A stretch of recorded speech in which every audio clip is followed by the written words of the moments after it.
நான் தனிப்பட்ட முறையில் எனக்கு தம்பி ஸ்ரீகாந்த் தெரியும். என்னோட கருத்து அவர் பாவம். அவர் திரையுலகில் எனக்கு தெரிஞ்ச வரை நிறைய பேர் இதை பயன்படுத்துகிறாங்கங்கிறதான், நிறைய புகழ்பெற்ற எல்லோருமே பயன்படுத்துகிறாங்கன்னு. அவர் சிக்கிக்கிட்டார் பாவம், தெரியாமல் அவர் மாட்டிக்கிட்டார். நான் அவருக்காக வருத்தப்படுறேன். அவர் பாவம், அவ்வளோதான் சொல்ல முடியும் என்னால்.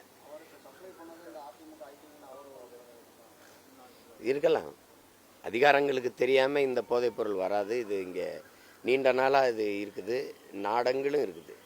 திரையுலகில் மட்டும் இல்லை, கல்லூரி பள்ளிகள் கல்லூரிகளுக்கே போயிடுச்சு. குறிப்பாக வழிபாட்டு தலங்களில் எல்லாமே கொக்கைன், அந்த கஞ்சா அபின் எல்லாமே விற்கப்படுது.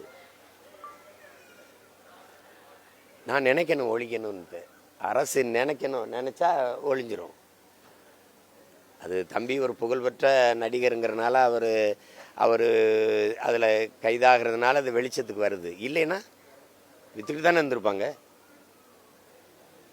அவர் கைதாகலை அப்படின்னா இது இன்னும் தொடர்ந்துட்டு தான் இருக்கும்.